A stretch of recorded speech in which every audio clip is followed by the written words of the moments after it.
Hello and welcome to the newest episode of the Blackwater podcast. On today's episode, we are continuing what we did, I think, on the second episode, where we talk about our favorite albums from every decade, but this time instead of 1970, 80, 90, it's 71, 81, 91, etc. We also do a 2025 album and, of course, review the album that the spinning wheel gave us. So if you have any the things you want to comment on, anything you want to give your picks for anything, stuff like that, let us know in replies, let us know in the comments on any of the podcast things you listen to. Make sure to rate us highly if you do enjoy yourself and share it with people that you do think will enjoy this. But without going on too long, thank you for all the support the past couple of weeks. It's been lovely again, as I've said a lot, seeing, everything kind of happening and basically enjoy the podcast. Hello and welcome to the Blackwater podcast. I'm here today with Bido and Vitor. We don't have Nick with us because they weren't able to turn up, but we do have their picks. What we're doing today, because what we're doing today on the podcast is we are doing what we did on the second episode, but instead of going for 70, 80, 90, we're going for every year ending in 1. So 71, 81, 91, and picking our favorite albums from those years. But before we get into that, how have you guys been? You done anything nice past week? Good evening, everyone, and all to my good evening to my beautiful listeners, and not to you guys so much. I care more about the listeners, but week has been great. As I said here before, I'm applying to dental school soon. It's kind of I'm nearing the finishing line for my studies, but it's going great. I'm excited, kind of nervous because it's kind of my future in the line. But if I think about it like that, I'm gonna lose my shit. But everything is going well. Okay. And just trying to keep control of things as much as I can. But other than that boring stuff, I think I have a great list of albums here for our picks, but I'm more excited to hear your picks than to say mine. So how was your week, Hugo?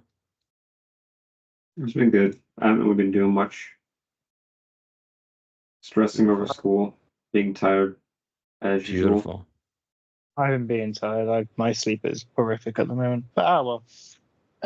I've just been spending all my money on old band shirts from Vinted because I should be saving money because I'm going to Sweden the end of the month. But It's my country. Holy shit, Blackwater Podcast collab? well, no, because I would do one, but unfortunately, Bido has decided he won't come to Moscow, despite the fact I'm flying in. Dude, And it he's is like a not the same 15-hour country, drive and I have but school. What the fuck do you want me to do? He sounds like a skill. It sounds like an excuse, personally. Yeah, it is an excuse, and it's a fucking good excuse. But yeah, so that was happening with me at the end of the month. So I basically been getting everything sorted for that. My mate's basically telling me I need to get in the money now, like the cash, because I need money on cash and money on a card, so I can buy everything from the vendors there. But yeah, so Well, I hope you have a good time in Sweden, or should I say, Norway, since yeah, they're all No, the it's same. Denmark, right? No, it's Denmark. Yeah, the memes off. for Denmark. I am going to. I'm apologize. going to Denmark, and then You're going there as well. Okay, so you're gonna see Hugo twice then. That's I phenomenal. know. Kill I'm yourself. going to Denmark. I'm going to Denmark to meet Hugo. Then I'm leaving his hometown. Nice. Okay. I hope you guys have a beautiful Kill time in yourself. Denmark. Love- Okay. That's not very nice, Yeah. Bido. Yeah. Come on, Kill yourself. But with the introductions, with everything out of the way, let's go on to the main get thing, which is to the interesting stuff. Yeah. the album years. And so we'll go Bido, then Vitor, then me, and we'll go around like that. Throughout the years, I do have Nick's picks. They haven't given me any indication for why they picked them, so we'll have to debate them without them being here. But so Okay, if they sounds get made up, Sounds that's good. not my fault. But Bido, what's your pick for your favorite or your pick you're choosing for 1970? So And I did Master of Reality by Black Sabbath. Since I mean, it's a classic album. It's definitely Black Sabbath's doomiest album, and me being a very big fan of Doom, I like that a lot. And it has one of my favorite songs from them, "Children of the Grave." Mhm. I mean, yeah, it's just like there's not a whole lot that I can really say about this album that hasn't really been said before. I mean, it's Black Sabbath. It's a great album. It's probably my third favorite Black Sabbath album, behind Heaven and Hell and Sabbath, Bloody Sabbath. But yeah, that's all I really have to say. It's definitely my favorite Not a of bad them pick at all. up to Yeah. then. I love that album. I think that was the first Black Sabbath album I listened to. Yeah. After Forever is a Nice. underrated song. That is one Ooh. of my favorites. And also the riff on Into the Void is like. Yeah. Lisa, what's your pick for 1971? 1971 is a band I wish I discovered sooner. And it's "Look at Yourself" by Uriah Heep. I love Uriah Unquestionably Heep. base pick. This was nearly my pick, so I'm happy someone's I mentioned it. I love this album. I love Uriah Heep. You clearly voiced your love for this album just now. I love Uriah Heep, and it took me a while to get to "Look at Yourself." I started with some of their later stuff. I got to see them live, and it was a phenomenal experience. I just love the band. It's it's a weird cover, and I like to say that just because I like to look at everything holistically when I talk about an album. Weird. And It's weird when they don't have it. I get the original one because it was like an actual mirror, but the original vinyl was the square was a real mirror, so you yeah, would be able to look. So, but then whenever they repackaged it, they just didn't put the real mirror in, so it's just a white box. I know, but obviously the most important thing is the Music. music, right? And "July Morning" is something that I always think of when I think of Uriah Heep. Just a beautiful song, and It's one of the Uriah greatest. Heep. And Uriah Heep just knows how to make music, and it's shown here. Peak of hard rock, really. Yeah. Nick agreed with B1dd0 and also picked Master of by Black Sabbath. That is my favorite album of this year, but I had a sinking suspicion that it would be picked, considering it is one of the best albums ever. I almost picked So it as well. I picked another prog album and one of my favorite prog bands, and I picked Fragile by Yes. Of course, most Yes. known for Roundabout because of JoJo and everything. But Yep. this album feels so ahead of its time. Like, I know prog existed before this album, but like this is why I feel like this is when 70s prog really like this was like the groundwork that everything then like King Crimson existed, then this existed, and everything was kind of built off those two. But the production on this is great. Oh, the Sunrise is amazing. Long Distance Runaround is such a fun song. The album cover is phenomenal.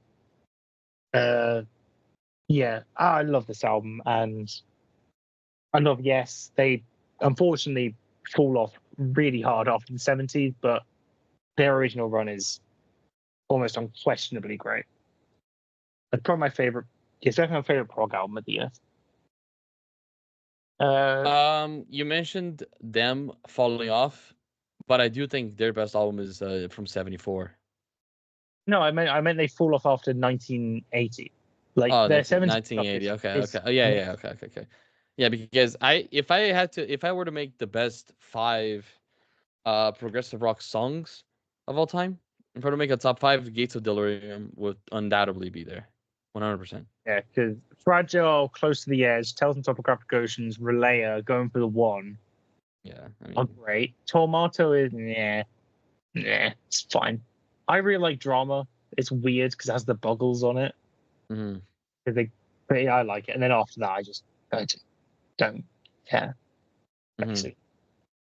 Anyone else got any honorable mentions or anything else from this year? From 71 really. now. Oh well, I had Aqualung by Jethro Tull. Oh Amazing. yeah, I completely missed that one. I saw it and I completely forgot about it. Yeah, absolutely. Nursery Crime by Genesis. That band getting Steve Hackett and Phil Collins in their first really phenomenal album. Killer by Alice Cooper. Really good heavy early album. Fireball by Deep Purple. Not as good. 2 albums that's kind of sandwich it, but still phenomenal. And another album, Yes, the Yes album also came out this year. It's phenomenal. But Yep, so that's all our picks from 1970, and I have a single suspicion I know what Hugo's is from 1981, but I'll let him find out. Yeah.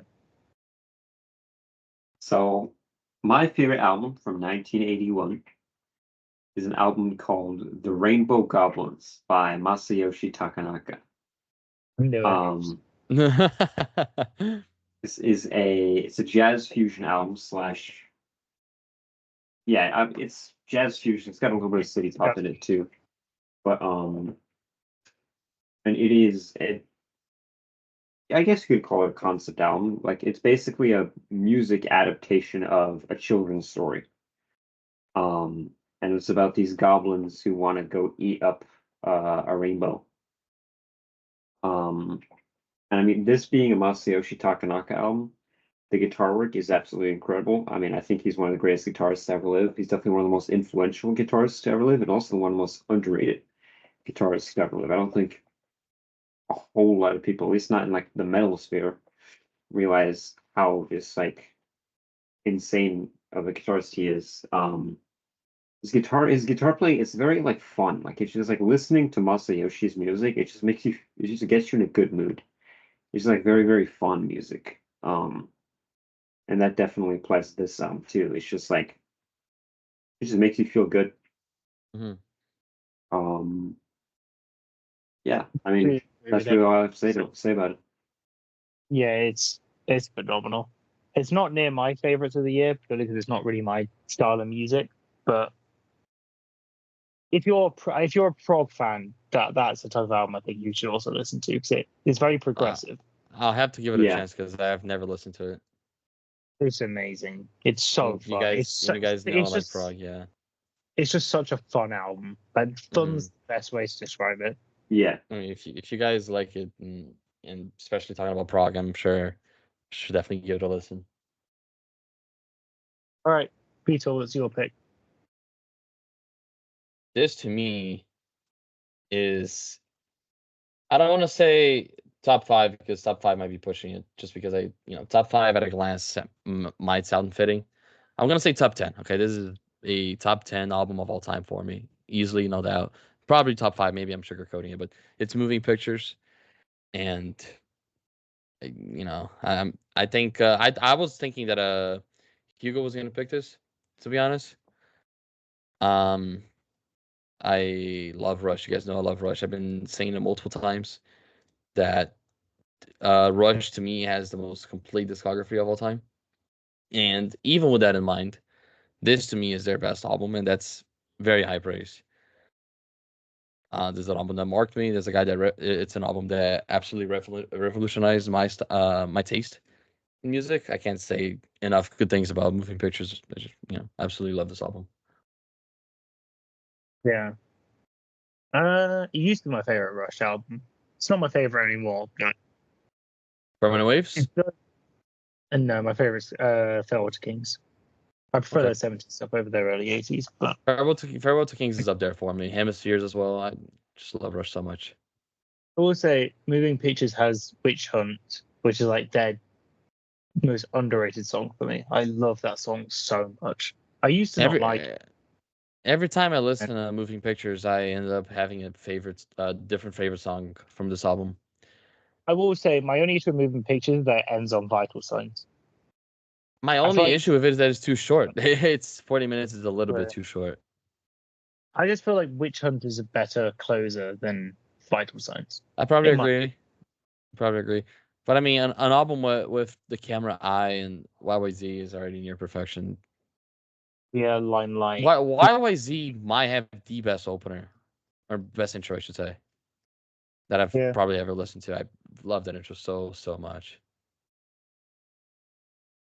All right, Nick picked. This is going to be a shock to everyone. For those about to rock, we salute you by AC/DC. Oh my god! Yeah. Shock to everyone. Jeez. Surprise. They're not here to dispute me when I say this is the band's first kind of miss because it's just them doing Back in Black all over again. They also have some bangers though. It is a good album, so I won't make fun of them too much for their pick.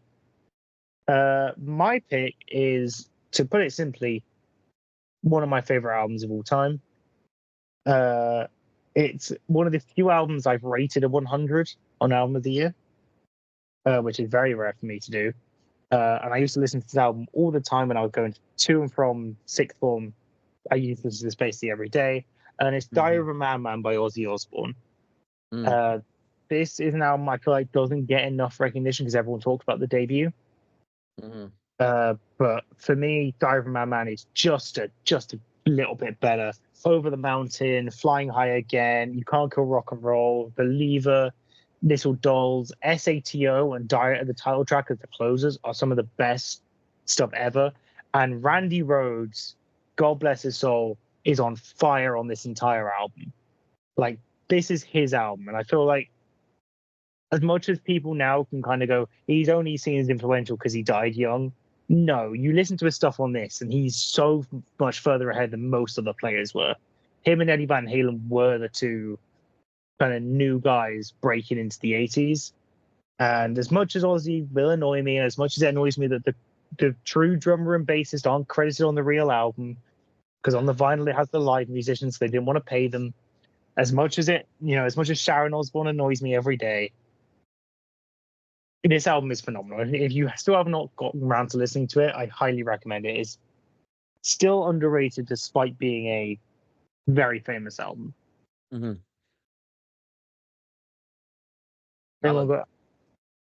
getting honorable mentions or stuff they want to mention? I have more recommendations later on. Maybe I overlooked something for 81, but anything specific I want to talk about? I have a big old list, so I'm sure there'll be stuff there that people like. High and Dry by Def Leppard, Fire and Origin by Blue Oyster Cult, Pillars by Iron Maiden, Fair Warning by Van Halen, one of the best Neo for British heavy metal albums ever, Spellbound by Tigers of Pantang. That's a good fucking album. It's so good. That's a great fucking album. Mob Rules by Black Sabbath, phenomenal. Denim Leather by Saxon, Renegade by Thin Lizzy, Ghost in the Machine by The Police, Welcome to Hell by Venom, Fire Down Under by Riot, Dark Star, their self-titled debut, another severely underrated new album band, Breaker by Accept, Marauder by Blackfoot, Frost and Fire by Sirith Ongol, Crazy Nights by Tigers of Pantang. There are some. Come and Get It by Whitesnake, Panthers and Lies by Praying Mantis, Metal Conquest by Heavy Load, Difficult to Kill by Rainbow. There's so much good stuff from this year. Yeah. It's one of my favorite years in metal. That's fine. But from 1981, we're going to move on to 1991, which very impactful year for metal because that's when Nirvana hit and everything changed, basically. But will we pick that? I doubt it. But Bido, what's your pick for 1991? It's going to be hard for me. There's something that you're going to say about this band, Connor. I don't want you to say it. I want you to keep your mouth shut. This album is called Effigy of the Forgotten by Suffocation. It's here in my list. And I mean, this is just like, it is basically the start of brutal death metal. They had an EP that they released before this, Human Waste. But this is like something else. It's basically the start of brutal death metal, and I mean, I really feel like it's definitely the heaviest death metal album up until this point. I mean, the riffs and the breakdowns on this album, they are absolutely infectious, and they are heavy as shit. They're brutal as shit. This is also kind of like the first album that really does these like low guttural growls, because before you had, like the regular death growls, you had the kind of like death growls that you had in Sweden, in Swedish death metal, where it's more like just a scream. But this was kind of like the first album where it's really like heavy on those like really, really deep guttural growls. And Frank Mullen kind of really revolutionized that style of vocal. The drumming on this album, Mike Smith is also very, very, very super, super influential. I think he is such an underrated metal drummer. Very sad he's no longer in Suffocation. I don't remember when he left, but he's a fucking crazy good drummer. I love his drumming, and I really wish he had more attention. I mean, yeah, it is definitely one of the absolute most influential death metal albums ever made, because even to stuff like this also pretty much invented tech death. since Yep. I mean, I think without this album, you don't really get Cryptopsy, and without Cryptopsy, you don't really get Tech Death. So I think it's a super, super important album. I don't think it's Suffocation's best album. I think Pierce Yeah. from Within is their best Yeah. album. But I think this album But is it's definitely underrated.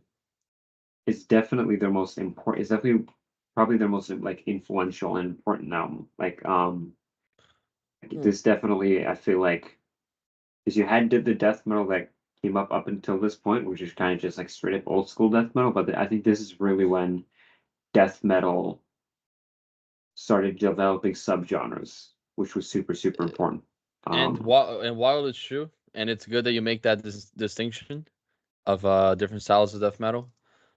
It kind of stays in the shadow of another death metal that released in this year, but I think it's really unfair to it because it deserves its due. Yeah, yeah, I think it's a really fucking good album. Yeah. Yeah. And I thank you, Connor, for not saying what I know you want to say. I'll keep quiet. The joke will remain inside. Yeah, good. It's a very slamming album as well. So, Yeah. hey, Vitor, what's your pick for 1991? I'm gonna say another album, Connor, that I don't want you to say anything. Okay. Mm-hmm. All right. I have plenty of honorable mentions for this year, but I'll get to those later. So right now I'm just gonna say my album, and that album is gonna be Arise from Sepultura. We already kind of we already talked about Sepultura here on the pod. And me being Brazilian, I mean I have a plethora of albums to say to this year, but I can't not say Sepultura. It's I think this alongside Chaos and like Metallica and Megadeth and stuff is what really got me into extreme metal eventually. Because at this point, I was still listening to more prog and listening to Arise with my dad and wherever, maybe just kind of and then the moment I remember the moment he told me, yeah, these guys are Brazilian, I was like, oh, this kicks ass.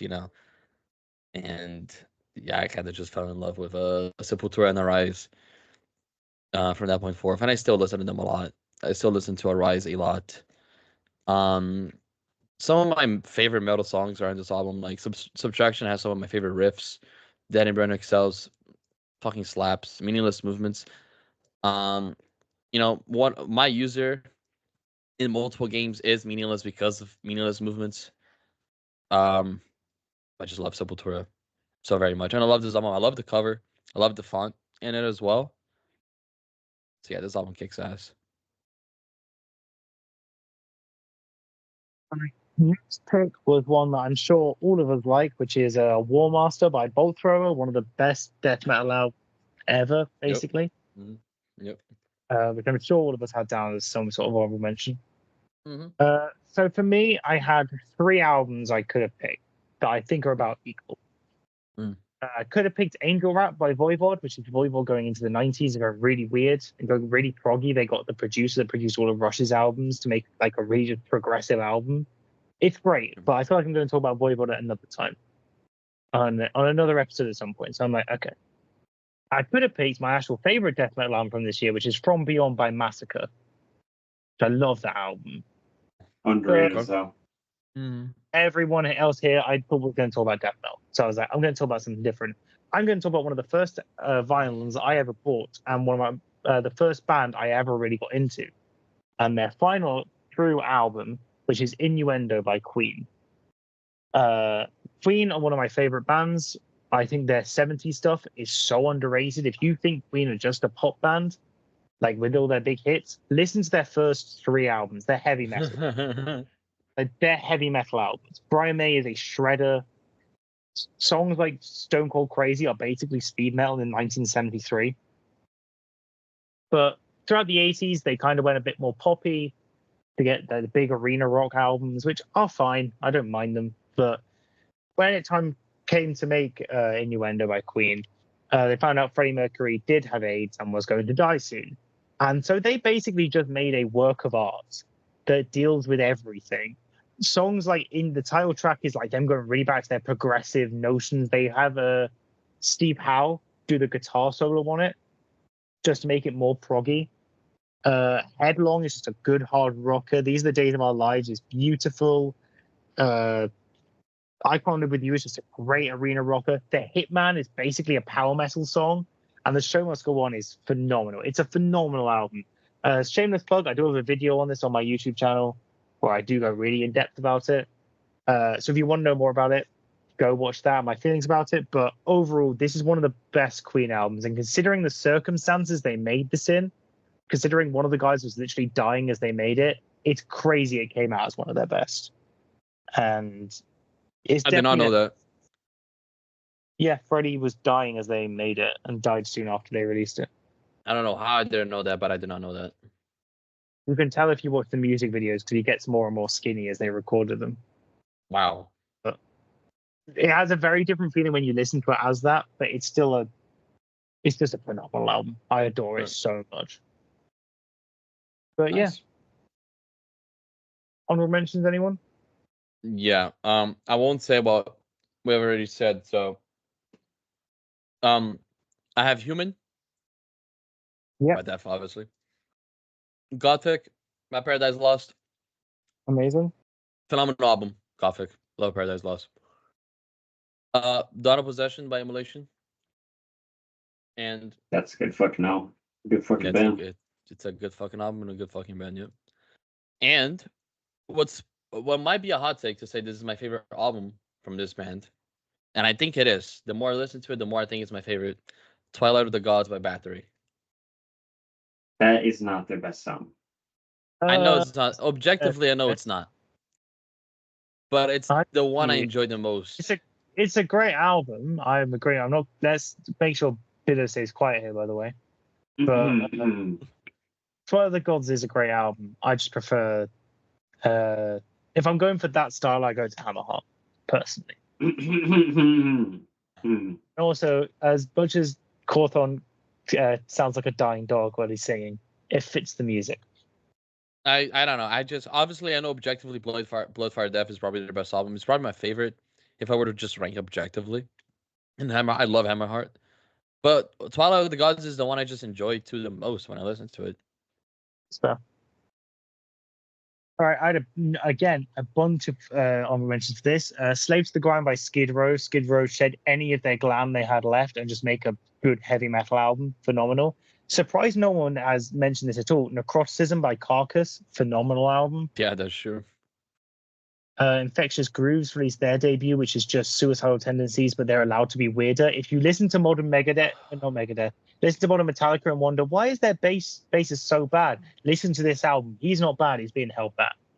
Another one I'm surprised no one's picked, Unquestionable Presence by Atheist. Amazing album, one of the best. Yeah, I talked about it before the recording, but I completely forgot to talk about it. Yeah, absolutely. Considered Dead by Gorguts. Metallica, the Black Album, I find fun.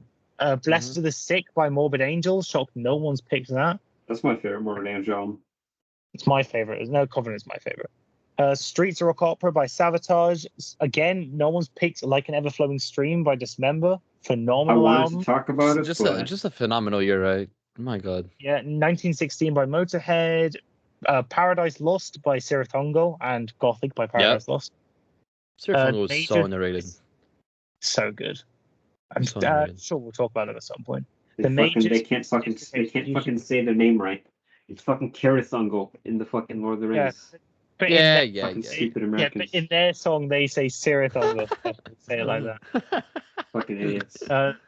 Sign Up More by Gamma Ray. No More Tears by Ozzy. Jealousy by X Japan. Overall, another phenomenal year. And we're gonna fast forward. I think 2001 is probably better. I disagree, but let's move on to it. So, at least to me personally, it's hard. I have so many honorable mentions. B1dd0, what's your pick for 2001? So there's a pretty obvious pick here to make, considering the name of this podcast. Yep. Okay, fair, but I decided to not go for it because I felt it was a little too obvious, and we've already talked about it in the past. Yeah. So I decided to go with an album called The Dreadful Hours by a band called My Dying Bride. Fucking hell. I just fucking stubbed my toe. It is a very like it's a very very like emotional album. It's very very depressing.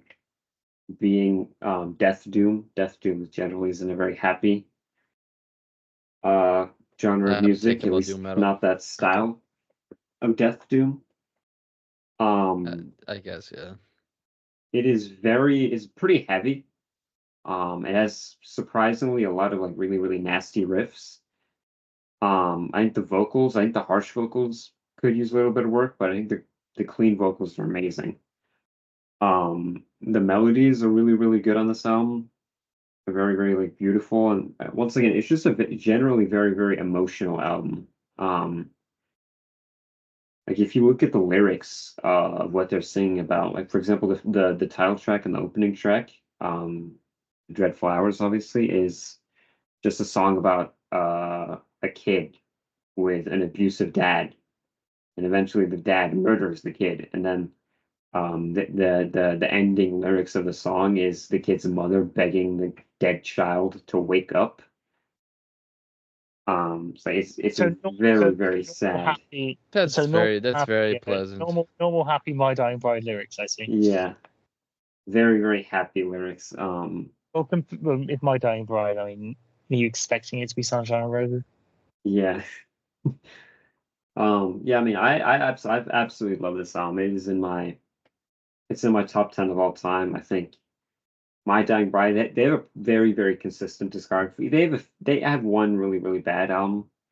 But I think that this album was kind of like a return to form for them because the two albums that came uh before this album, we had the really, really, really shit album, which I don't even remember what it's called. I mean, yeah, 34%, 34.788% complete, which is where they kind of go into like this weird like psychedelic direction, and they have a trip hop song on it, which is Right. genuinely the worst song I ever heard. It's probably the worst song I've ever heard in my life. It is genuinely so bad.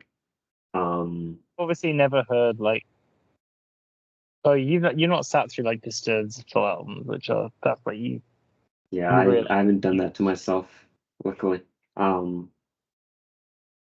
then after that album, they had another album in 1999, The Light at the End of the World, which is not a bad album, it's just kind of eh. And then The Dreadful Hours you have, which is, in my opinion, their best album. So it's kind of like a return to form. It's a really, really fucking good album. If you like doom metal and if you like sad music, you should go listen to it. All That's all I right, really have to say. Vito, what's your pick? I'm also not going to pick Blackwater Park. We've given it enough praise in this podcast. It is my second favorite album of all time, so I'm not gonna pick it, but yeah. Again, lots of honorable mentions here for me, and it's extremely hard for me to pick. I'm really between two albums. I'm just gonna pick this one and then talk about it, the other one, and the honorable mentions. But I am gonna say Mutter by Rammstein. Um, Rammstein was my first favorite band that I've had. I was like, okay, this is my favorite band, and that I really sat down to listen to the entire discography. And I love this album. To this day I still rank it in my top 10 of my favorite albums ever. I love Mater. Um one of the first LPs I wanted to buy when I started collecting LPs because yeah, it was just always one of those LPs that I wanted to buy, and for good reason. This album again marked me. I like to talk about records that kind of influenced me, and this is one of them for sure. So yeah, I have plenty more to talk about in honorable mentions, and I'll get to those later. So for now, just Mutter by Rammstein. I would say that's the one Rammstein album I really like. I don't mind a lot of their other ones, but I do like the album. They have other great albums, but I do think this is their best one. I'm not gonna lie, I do not care for Rammstein at all. Never interested Boo me in this the man, slightest. boo this man, boo this I think they're so man. boring. I completely understand. I completely understand where he's coming from. I don't love them that much either. I think their concerts are cool. Like the whole like pyrotechnics thing they got going on, that's probably cool. But their music just bores me. If there's a band that just knows how to write good riffs, is Rammstein. It's just so boring to me. All right. Just like all of us, Nick has not been noble and picked Blackwater Park by Opeth because, well, if you want to hear us all gush about this, I think it was episode 1 we talked about it as the album Spinner Wheel. You don't I think have it was to talk out. about it again. But we talk about it in basically every episode how much we like this album, so we're not going to talk about it again, basically. But for me, I picked an album that I think is very underrated, and I got recommended by Nick. So I'm sad they're not here to hear me say this, but I'm going to pick "At the Gates of Utopia" by Stormlord. Now, for those who know me, and for those who tune into the second episode, you'll know Children of Bodom is one of my favorite bands of all time, and For the Reaper is my favorite album of all time. Well, Stormlord is basically Children of Bodom, but instead of death metal, it's black metal. It's the same kind of keyboards, the same kind of fun energy, the same kind of power metal elements mixed in. But this album is just so fun. Their first album is basically just, and I mean this in the nicest way possible because I do like it, it's just a shit post put to music. Like, it's so weird. Like, it'll be like guitars, like, then choirs will just come in all of a sudden and then just disappear, but for no reason. Like, they'll come in with no reason to come in. But the second one is basically taking all of that fun energy and all of that kind of like creativeness they really had and just harnessing it into this just phenomenal album that I think is severely underrated and really everyone should check out. I will say, I was really expecting you to pick another album, but I'll mention it in the honorable mentions. Maybe you mention it as well. Probably. Well, what are your honorable mentions? All right. Well, I have 1, 2, 3, 4, 5, 6, 7, 8. I think you have 2001. So I'm going to start with the one I thought you were going to talk about, and that's Rebirth by Angra. I'm not that album. You do not like it? I've not listened to it. It's one classic era Angra I've not properly gotten around to listen to yet. It's really good. It's definitely worth it. You're gonna like it. I don't see how you don't like it. I've listened to the first 3, and then I haven't listened to that one yet, and I've listened to the 2 after it. So I'm sure I will love it because it's Angra, and I adore. And Kiko's in it. Yeah, Kiko and is it Fabio, the other guitarist? It's with it's with Idu, Bittencourt, Priester, and Jolie. But yeah, I'm looking at if it you've right not checked out Angra, check them out. They are completely phenomenal. Yeah. 1184 by Windier. Fucking peak. Hell yeah. Fucking peak. And you're gonna go from hell yeah to mid, knowing you. Lateralos from Tool. Boo, boo. Yeah. Woo. Terra Incognita by Gojira. Yeah. That's a good album. Alright. Puritanical Euphoric Misanthropia by Dimmu Borgir. That was the second one I was almost picking. Between this and Mutter. You guys know I love Dimmu Borgir. A Predator's Portrait by Soilwork. Soilwork? I do not like. I think Soilwork are so mid.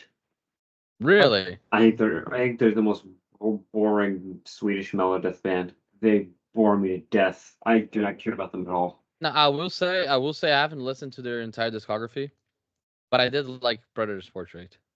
Yeah, I listened to the entire discography either because I just do not care about them at all.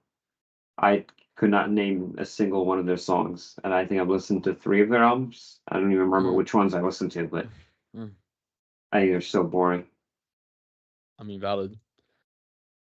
Toxicity by System of a Down, which funnily enough just got removed from Spotify by Physical Media. Stuff physically, kids. Yeah. I do love System of a Down though. It's back though, by the way. At least for me. Oh, nice. And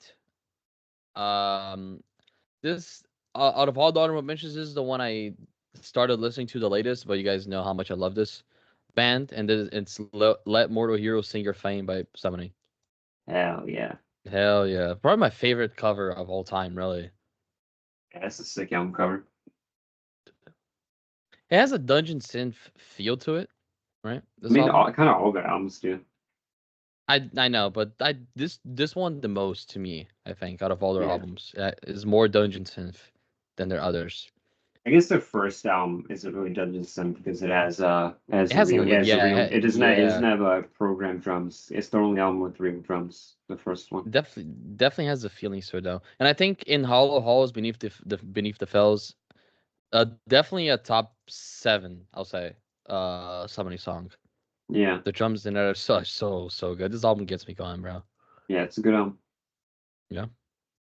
And there you go. Those are my honorable mentions. I got a bunch of different ones. A band we've talked about on the channel before, Gamma Ray with No World Order. Yep. I think it's about tied with Somewhere Out in Space. I think that those two albums for me are like Kai Hansen is. If you've heard me talk about Kai Hansen in the slightest, you know I think he's a god. So basically that. I've heard you talk about it. Yep.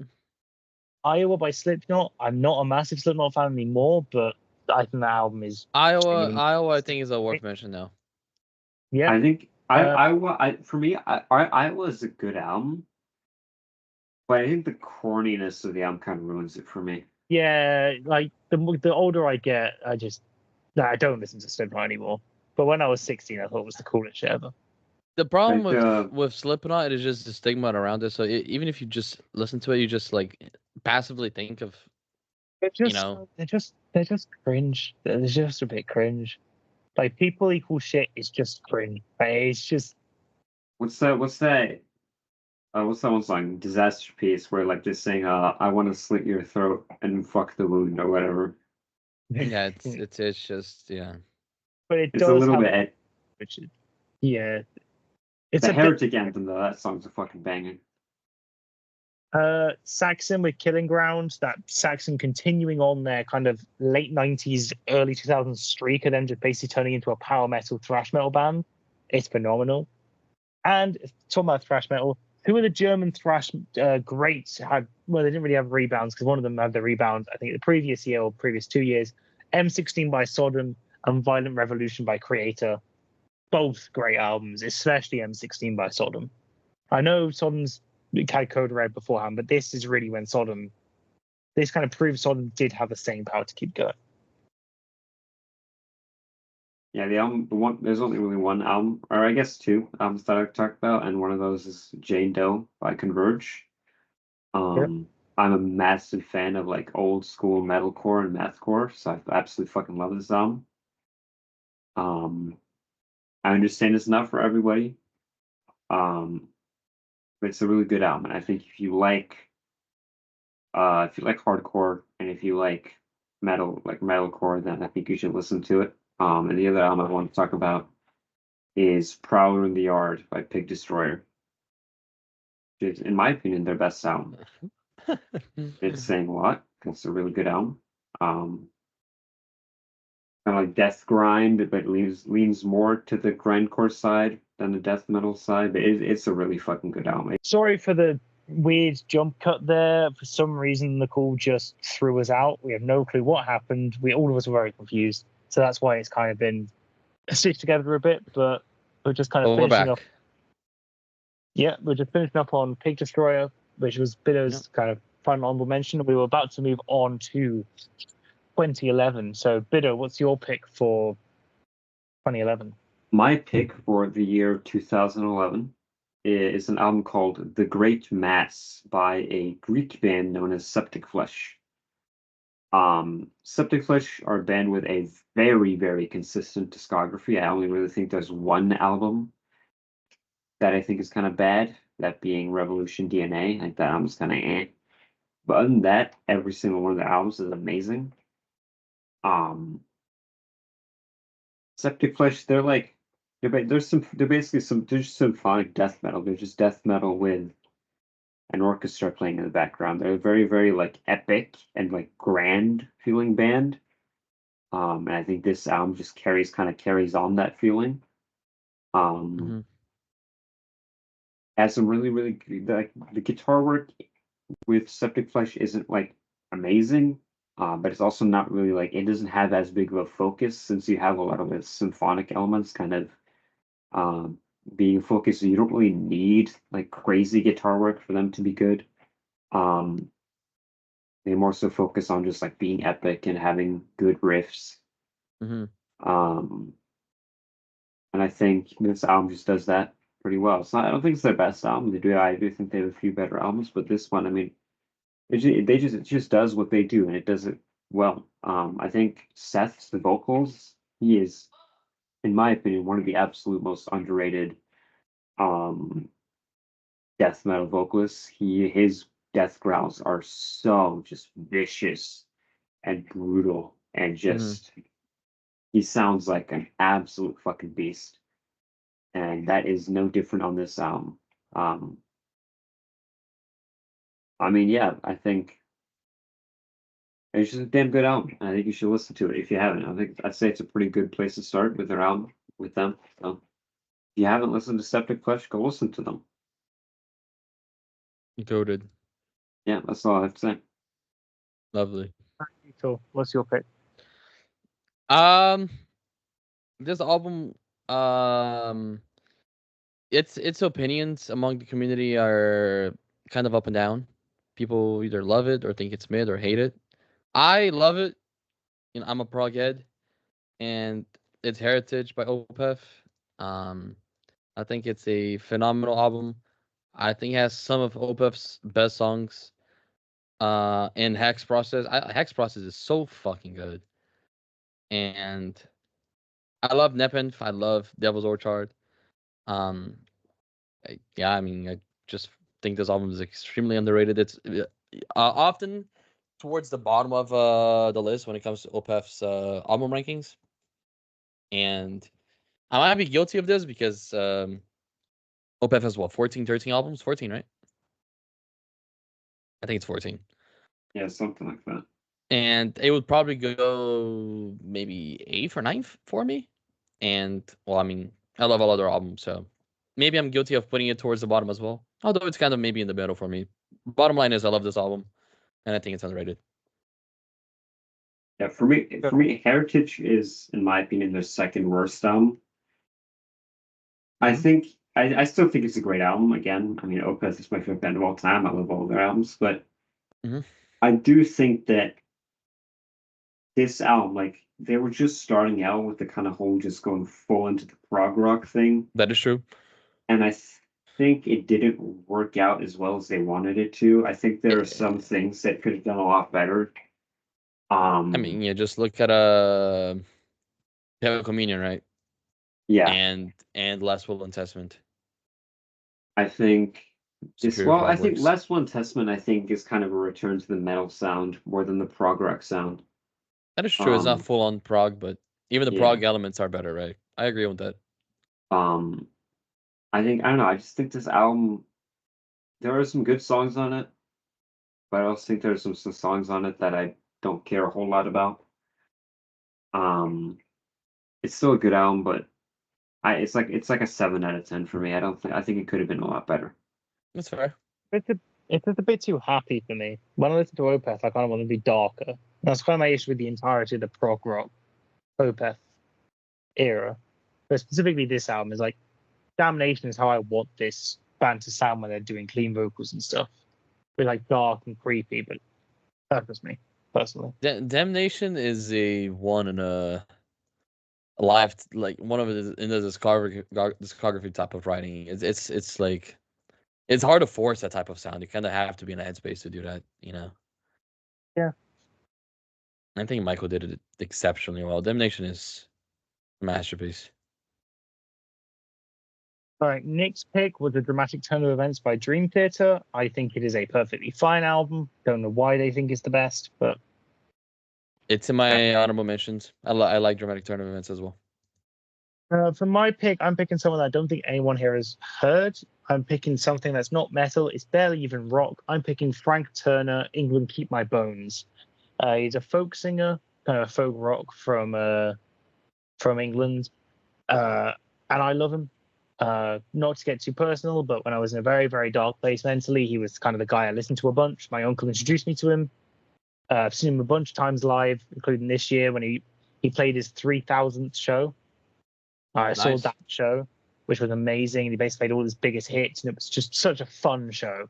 But this album is probably my second or third favorite. Peggy Sang the Blues is a great opener. I Still Believe is a live classic. I'm Disappeared is heartbreaking. One Foot Before the Other is when he's going like a really like heavier song. If I Ever Stray is fun. And the song Redemption, if you you find out stuff about Frankton if you listen to his albums kind of as you go through them.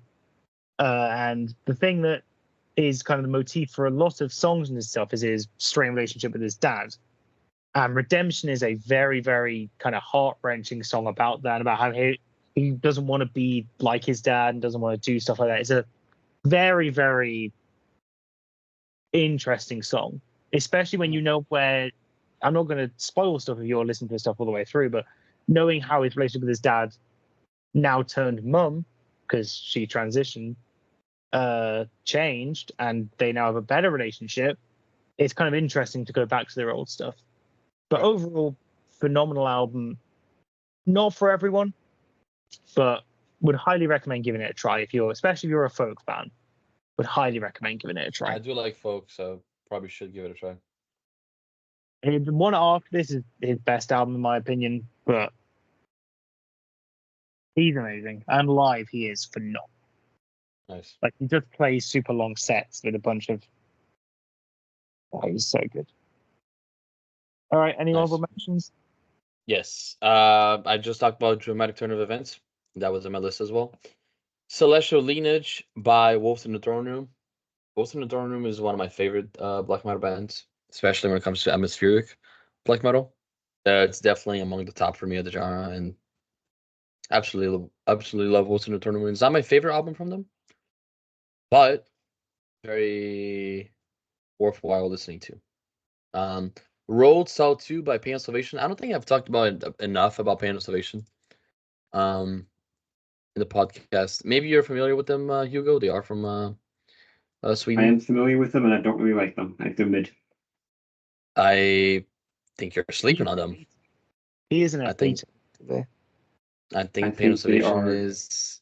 I think Pain of Salvation is extremely slept on in the I think prog they're scene. Opeth from Wish. They're different. I don't think they're Opeth from Wish at all. I don't think Road South 2 is their best album. And I think it has some very good songs, such as 11, Deeper Cut, Mortal Grind. Oh, Softly She Cries, Healing Now to the Shoreline. I think it's a very good album. And I think, since we're talking about Pain of Salvation, and I'm talking about just how good their works are, I mean, they have a sequence of Entropia, 1 Hour by the Concrete Lake, Perfect Element, Remedy Lane B. That sequence of 5 albums, to me, it's very hard to top that in the prog metal scene. Those 5 are fucking absolute bangers, and that ends with their best, in my opinion. Yeah, you're sleeping. You really are. Boring. No shot. I mean, Connor, you're more of a prog metal guy. I think maybe you would like Pain of Salvation, since you like Dream Theater. Am I more of a prog metal guy? I thought Bitter was more of a prog metal guy, but I've not listened to them, so I might like. I like prog, but I don't like when it's like only. I like prog when it's like mixed with death metal or something. Yeah, exactly. I don't really like. I tend to not really like prog when it's just like straight prog. Yeah, Pain of At least when it comes to prog metal, like I can listen to prog rock and be fine, but like when it comes to just like raw prog metal, it just doesn't really hit that hard for me. Like it needs some element of heaviness for it to be interesting for me. And that's what I'm saying. Like, Connor likes Dream Theater, and this is, to me, way closer to Dream Theater than it is to Opeth, style wise. So I do think you'd like it, and Connor. If you pick any of those 5 albums that I just talked about, their first 5 by Pain of Salvation, I think it's a very, very worthwhile listening to. So that's Road South 2, and then The Hunter by Mastodon. This album gets a lot of shit, and it's not. I mean, especially talking about the albums before it, it is not in the best place. Album, in my opinion. Yeah, I do think Like, it's but I think it's worth mentioning it just because it has some of my favorite songs by Mastodon. yeah. I like Black Tongue. I like Dry Bone Valley, Thickening, The Sparrow. You know, obviously the album as a whole, it does get kind of repetitive. It doesn't sound, it's not as creative as the other albums, but I do think it has value in it. And yeah, there you go. I like the Hunter. All right. Did you got any? So my honorable mention is another symphonic death metal album by another band with Flesh in their name, and that is Flesh God Apocalypse with their album Agony. Yes. I think it's their best album. It is.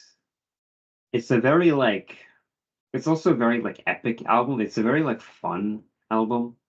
It is basically just like straight up intensity. The drums on this album are just they're insanely fast. Like they're some of the fastest blast beats I've ever heard. And when I learned that the guy who records the drums, who plays the drums on this album, he used to be their vocalist, and he's today their vocalist, and I think guitarist, but he plays drums on this album.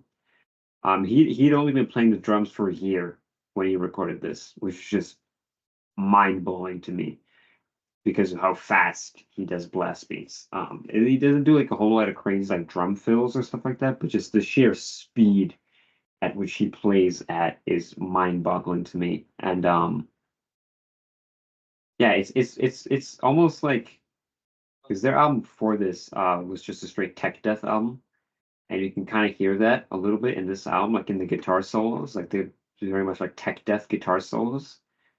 So those elements are very, very nice. They're very, very good. So yeah, I mean, I think it's just a really, really good and fun album. I can 100% understand that it's not for everyone though, because it's very like it's like very out there. Like it's fucking like basically tech death with an orchestra in the background. It's like I understand if it's not for everyone, but I think it's very fun. Right, Dallas. my picks were The Beginning of Times by Amorphis. If you want to hear more about Amorphis, check out the other episode. I won't go too in depth on that because I did talk about this album on that episode. Outer Isolation by Vector. Fuck the main guy in the band, he's a prick, but Yeah, the album is phenomenal. yeah, Vector's a good band. Blood of the Saints by Powerwolf. I love Powerwolf. I don't listen to them much anymore, but that's one of their best albums.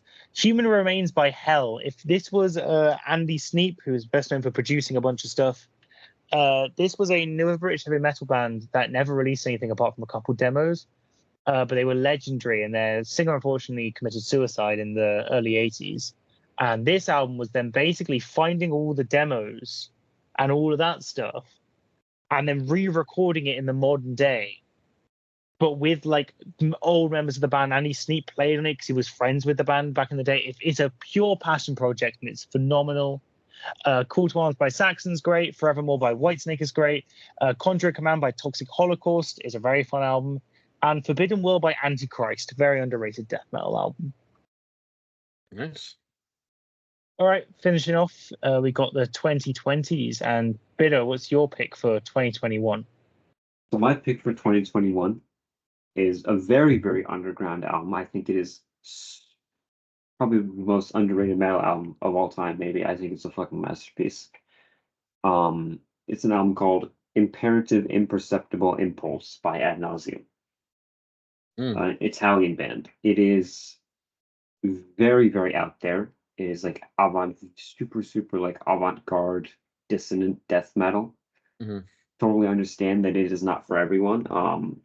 It is like you get a headache listening to it. It is so chaotic and completely dissonant. But I think it is an absolute modern masterpiece. I think it might be the best, not just metal album, but just best album released in the last 10 years. I like a few other albums more because of sentiment, but if it wasn't because of sentiment, it would be probably easily be the best album of both the 2010s and 2020s. I think this album is absolutely a mind-boggling masterpiece, and I think it is a criminal that it is still so underground. I kind of understand why it's so underground though, because of the way it sounds.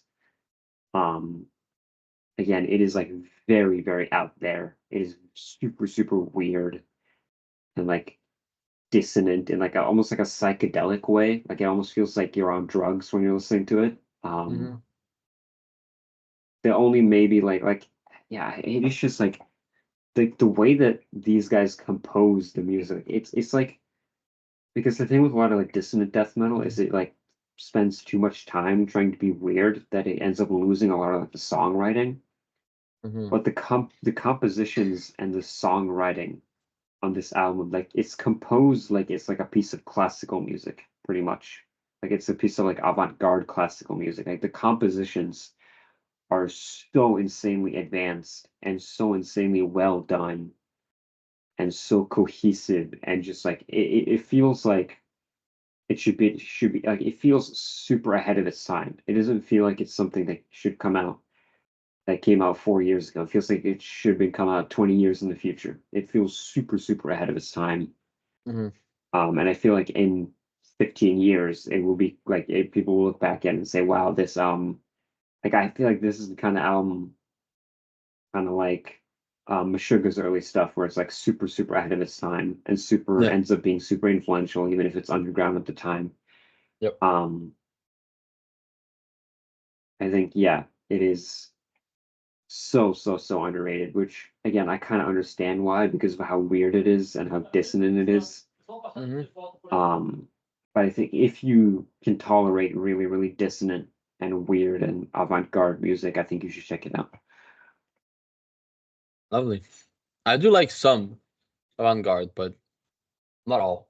It's not Yeah, the it is. It easiest thing to is listen to. very, very out there. It is very, very difficult to listen to. Yeah, I was talking about it on Twitter the other day. That's one of my favorite avant-garde albums is Chords of the Eye by KO Dot. So I do Yeah, like some, but not yeah. the genre I It know the is most. like it is even for like most seasoned metalheads. I think it is a very, very difficult listen just because of how much like there's just so much going on that you just kind of get overwhelmed. Like you really, really have to sit down and focus on this album and really, really focus what is going on. This is just like an Which album you can just throw on as background music. You really, really need to focus. which is fine, right? But Yeah, at least to me personally, and I might be contradictory in saying this, but sometimes, and I'm not saying in all cases because again, I do listen to some avant-garde, like I just said, and I do listen to extreme metal, obviously, but I think it gets to a point, and I'm not necessarily shitting on your point, just food for thought. Um, if you have to listen too much or focus too much just to kind of understand what is going on, it can become a little bit of overwhelming, right? yeah. It Now, is like obviously, it can be rewarding, right? It can be rewarding, but sometimes if you're focusing too much and you're not getting anything out of it, it's kind of like why am I doing this? yeah, So you have to get something out of it. yeah. Like once you understand this album, once you get it with this album, like once it clicks, it really, really clicks. But I hear it you. can take a little Yep. bit to get there because this album basically has two lead guitars playing at the same time and they're playing different things at the same time. Um, so basically you'll have one guitar doing its own thing in your right ears, and then in your left ear it'll be doing the other guitar will be doing something completely different. So it's Um, Meshuggah but on crack. Basically it also has fucking crazy time signatures. So yeah, pretty much. All right. It is like, yeah, it is very, very, very out there and weird. So I totally understand um if you don't like the sound, but I think you should at least give it a try. Um, Yeah. it's very, very, very cool. Lovely. So yeah, All right, I'm gonna Vitor, pass it what's over to you now, Vitor. your pick? For 2021, I didn't really want to pick this band because I just talked about it. So yeah, I'll leave it for honorable mention. So for this one, I'm just gonna pick Fortitude by Gojira. It was an album I was looking forward to, and it definitely made me happy when it came out. I was just upset with the amount of singles it had. Um, but yeah, it was a worthwhile. I think we already talked about it right in the Gojira episode. But I'm gonna pick it here again because I don't have a lot of other picks for 2021. Maybe I'm overlooking a lot of stuff, possibly, but I do think it's a very um decent pick. I think it's an album that I like. It's a band that I like, and it's an album that I often find myself going back to. So, yeah, Fortitude. All right, next pick was Torn Arteries by Carcass, Mm-hmm. which I haven't listened to, but I know is very I much did seen not as either. a great album. I found 2021 a weird one. This was when I really started getting into metal, was around this time. I didn't find it difficult to pick my number one because if you know me, you should know the band I'm going to pick. Because I looked at 2021, there was one album that stood out to me, and it was Black Harvest by Green Lung. This album is very special to me. This is a band that's very special to me. I got into them on this album when I saw someone doing their best of 2021 list, and they put this band on there, and I went, "Oh, they look pretty cool. I should give them a listen because the album cover is really cool. It's got like stained glass windows and stuff." Yep. I put it on, and immediately bought the vinyl. Just immediately bought it because I was like, "This is phenomenal. This is amazing. It's the best thing I've ever heard." It's still a top 10, maybe even top 5 album of all time for me. It's the best they've done, in my opinion. The one that came after it, not last year, the year before, was phenomenal. The debute's great, but this for me is just the right one. Old Gods is one of my favorite opening songs ever. Leaves the Blind, Reaper's Scythe, Graveyard Sun, Upon the Altar's great. You Bear the Mark is underrated. Doomsayer, Born into a Dying World is such a good closer, and the guitar solo on that is so good. This really showed the band. The first album is great, but you can tell they're just kind of trying to do Black Sabbath. This is them shedding Black Sabbath away and finding their own sound that is very much inspired by them still, yes, but have a lot of their own stuff. The riffs are great, production's great. It's one of my favorite albums of all time, and a very special band. I got to meet them earlier this year, and they were the nicest guys ever. And yeah, phenomenal band, and phenomenal album. If you have not listened to it, my highest recommendations are out for it. Nice. Any other mentions? I have 3. Primordial Arcana by Wolves in the Throne Room again. Harakiri for the Sky, Mare, and Hushed and Grim by Mastodon. I think Hushed and Grim is extremely, extremely underrated. The problem with it is that it has a decent amount of fillers, in my opinion. It's very bloated, is my only issue with that. Too many songs, right? Yeah. Yeah, too many songs, which, yeah, kind of what I was saying, like, decent amount of fillers in between, which is funny because fillers that are, 4 or 5 minutes long, because they're kind of repetitive, in my opinion. But some songs in between that I really, really like. First off, the intro is phenomenal. I think Pain with an Anchor is a phenomenal, phenomenal song. I think The Beast, Skeleton of Splendor, Pushing the Tides, Gigantium. Yeah, I think those are probably the best songs in the album. Yeah, it's a fun album. I like this album a lot, and that was the album I was thinking of picking. But I did say The Hunter earlier, and I definitely think this is better than The Hunter.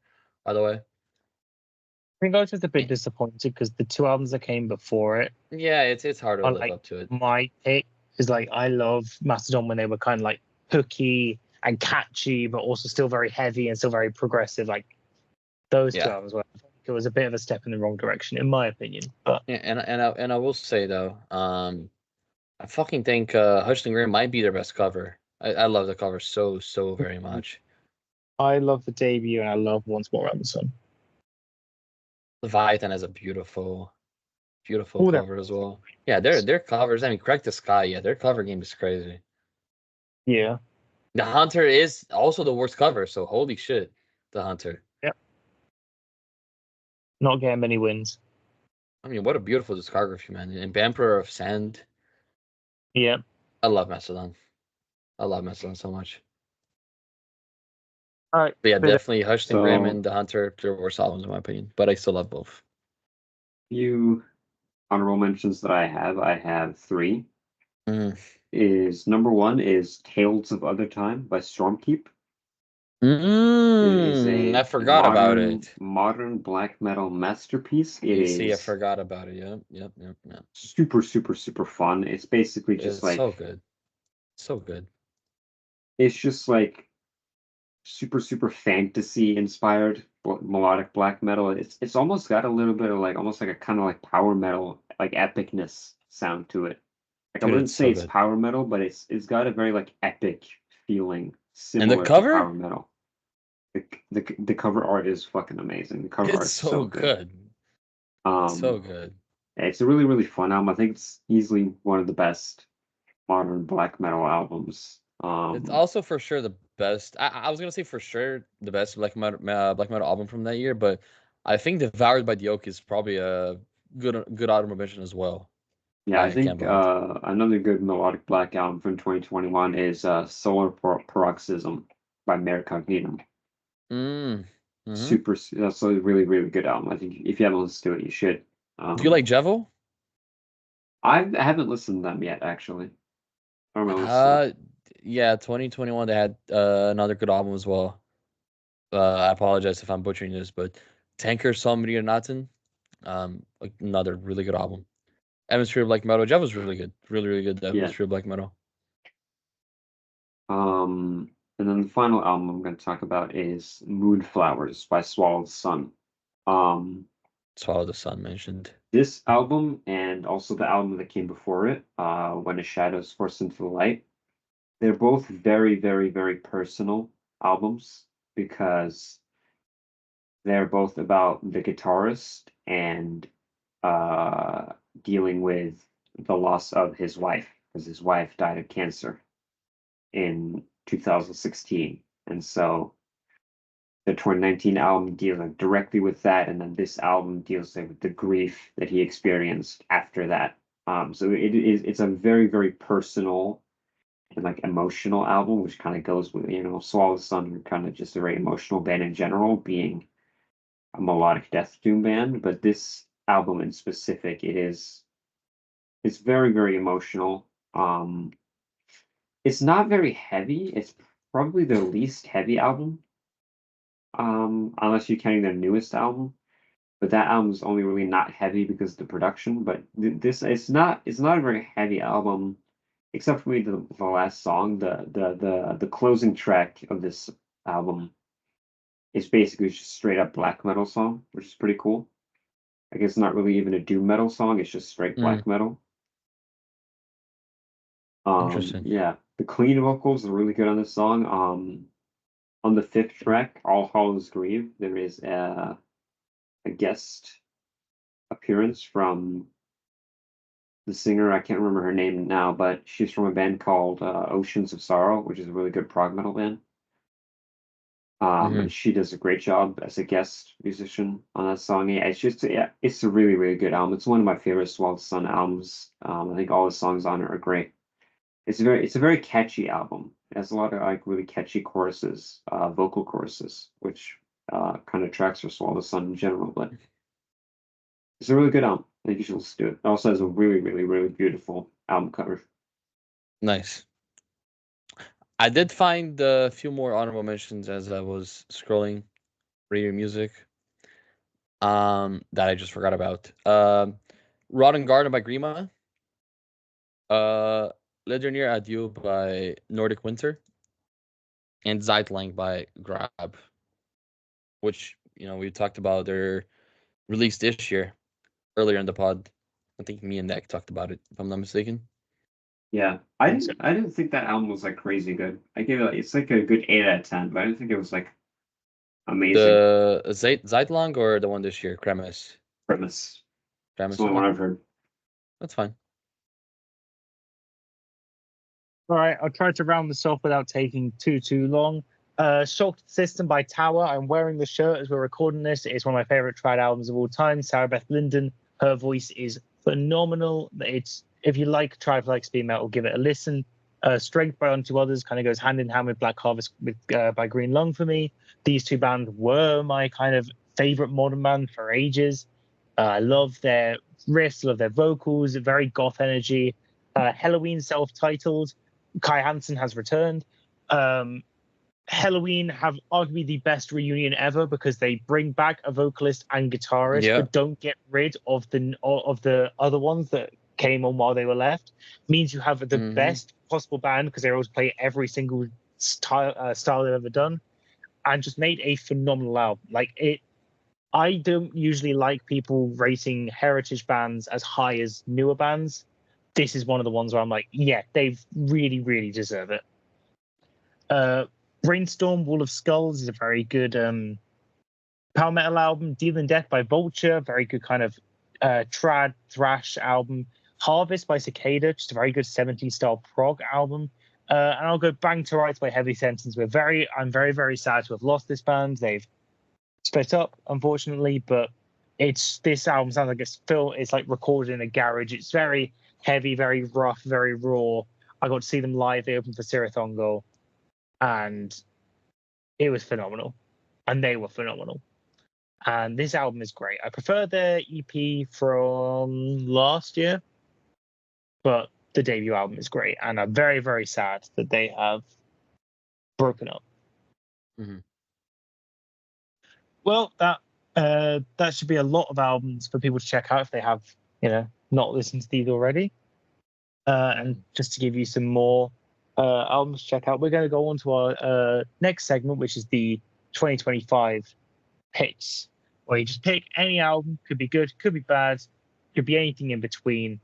What we've been listening to this year. We pick an album, tell you about it, tell you what we think about it, give kind of a little review, just to give people some recommendations. So, Vitor, what's your 2025 album you want to pick this time? You see, 2025 has been kind of up and down for me in one specific album that I'm going to talk about here, and I have a little rant connected to it, and I'm just going to start with this. It's a good album, okay? Lonely People with Power by Death Haven is a good album. Okay, I'm picking it for a reason here. I like it. Okay. But this and Death Heaven and another band that I'm gonna have a little rant later on. But Death Heaven is the definition of a radio music band. Okay. I listen, it's a good album. It's good. Okay, but if you go on radio music right now, it's the second most or I should say second highest rated atmospheric black album of all time, second of all time. And first off, it's not even atmospheric black metal. Okay, it's more shoegaze than anything. It's post metal, black gaze. It's not necessarily atmospheric black metal. And I mean, having it second all time to me is kind of insane. Again, it's a good album. I'm not shitting on it. Okay, but I do think that it is a little bit overrated. Okay, now, and every time I say this, I have to say it again. Overrated doesn't mean bad. Okay, and same thing here. I did like this album a lot, but it's not an album that I see myself listening to multiple times. Okay, so yeah, that's my pick for this week. Do you guys have multiple picks for this week? If so, I have another one to talk about. I just have one for this week. One? Okay, well, I'm going to quickly mention this album just because I bought the LP this week, and I'm very excited about it. Just 2 sentences about it. Nightside by Grima. Beautiful cover. Really fucking good atmospheric black metal. Very good. Love it. There you go. Right. B1dd0, what's your pick? So, my pick, I decided to go with an album that Nick, who's not here, recommended to me. This is an album called Sediction by a band called Hangman's Chair. And sounds interesting. This album, it's like very like doomy, gazy rock. I wouldn't kind of like metal, but like I don't know, I don't really know how to explain it, but it's very, very unique sounding. And it's really, really good. I haven't seen a whole lot of people talk about it other than Nick, who recommended it to me. And yeah, I think it's a really good album. I don't have a whole lot more to say about it other than that, but I think you should go listen to it if you haven't. Lovely. All right, Nick pick they again have not given me any reasons or anything, but they've given me Impaled Nazareno. Impale Jesus, Nazareno, I think it is. that's it, by Satan's Sigh. I haven't listened to it. I don't know if any of you have. Mm-mm. I think I listened to like one song off of it, but I never finished it. It sounded kind of cool. Well, that was what they picked. And let me just see if I can get their what they wrote on Album of the Year and see if they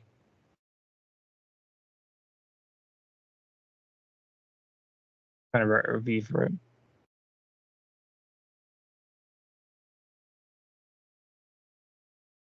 Okay, this is an album of year contender. This really reminds me of the late 80s death/black metal scene. The production is ass, the vocals are disgusting, and it just goes together so well. So that's his. Well, he wrote an album of the year. That was his pick for this week. My pick is going to be, if you couldn't tell already by being on the podcast, I like a band called Children of Bodom. Like, I really, really like this band. So when a new band came around that basically sounded like classic era Children of Bodom, it really filled a hole that they've kind of left when they've not been here. And this album is called Admire. This album is called Resist, and it's by a band called Admire the Grim. There isn't really much to say about it other than this is just Children of Bodom. If you didn't tell it, if you closed my eyes and told me these were Children of Bodom songs, I probably would just agree with you. That's not a disparaging thing. It sounds great. It's phenomenal. The guitars are great. The keyboards are fun. It's very fast, very, ripping. It falls a bit too much into the it sounds exactly like Children of Bodom for me to really rate it so highly, because there's only so high I can rate a band when they're basically straight copying another. But overall, it's so fun. I don't really give a shit at the end of the day. So yeah, that was one of the early year releases that I listened to a lot, and I'm still listening to a lot. It's so fun. It's only like half an hour long. Phenomenal album. Would highly recommend it. Lovely.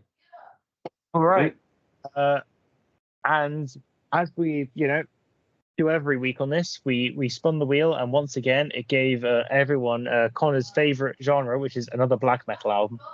But luckily, it gave me a band I really love, which is Emperor. And we're doing Anthems to the World at Dusk.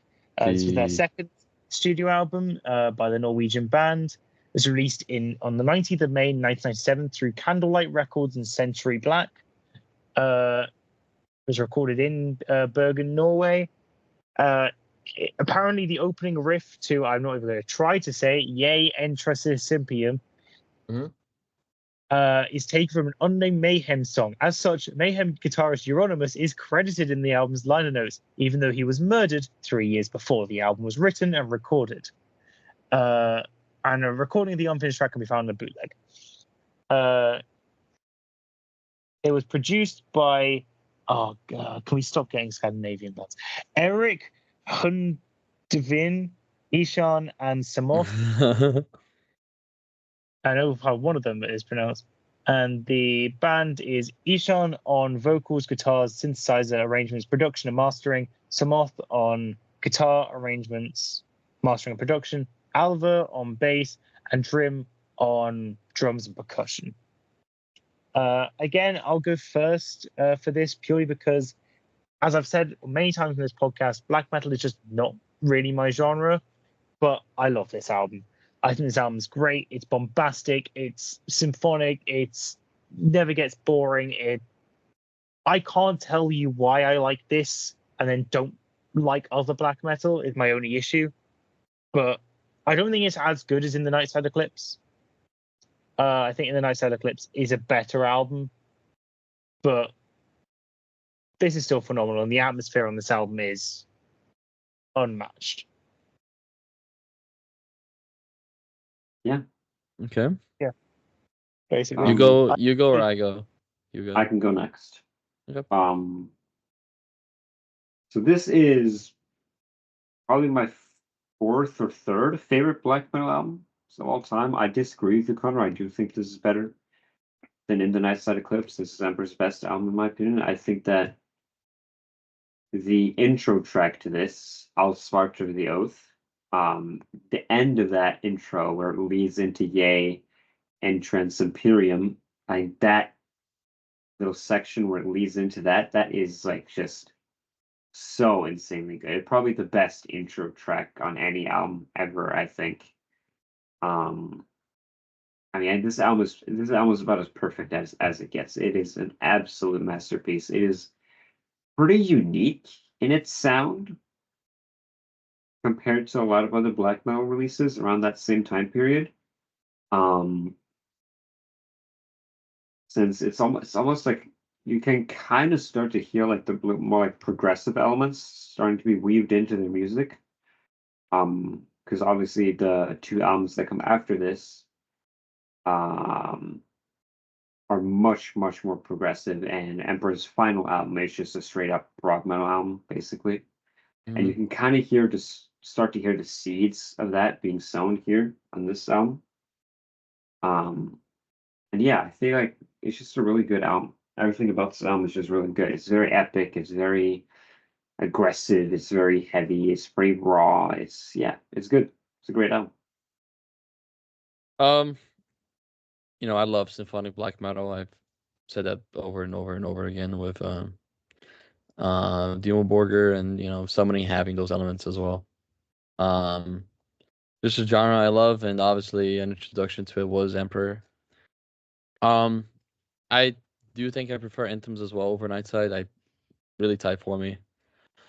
The thing with Anthems is every time I listen to it, and obviously I always listen to it from start to finish, that transition from the Oath into, as Connor said, he struggled to say it, so I'll struggle to say it as well. In Trans Imperium, right? That transition and just the way it starts is one of my favorite things in music. Just it starts, obviously the intro is super calm, super chill, and then and it's not the way, because often when we say, oh, it's brutal, it's explosive, it sounds, it may be generic in how we explain it, but it's so well done in how they transition, and it, like, that explosion. It's as if I don't know how to explain it. I just feel like I'm in it. And it's an immersive album. It's an album that doesn't really give you a break, right? You're always engaged with it. And black metal can sound very monotone, but they do it very well in this album, that in a sense that it is heavy, it is intense, and there isn't a whole lot of breaks really. And I do appreciate some cleaner sections, obviously, but the songs are so distinct in this album that I think it's so well done. And The Wanderer, I think, is a phenomenal closer.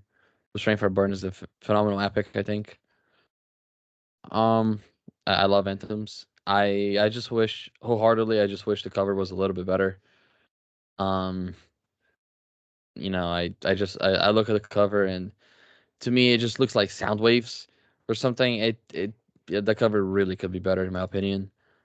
In contrast, I love In the Night Side Eclipse's cover, and I just wish Anthems had a little bit better of a cover.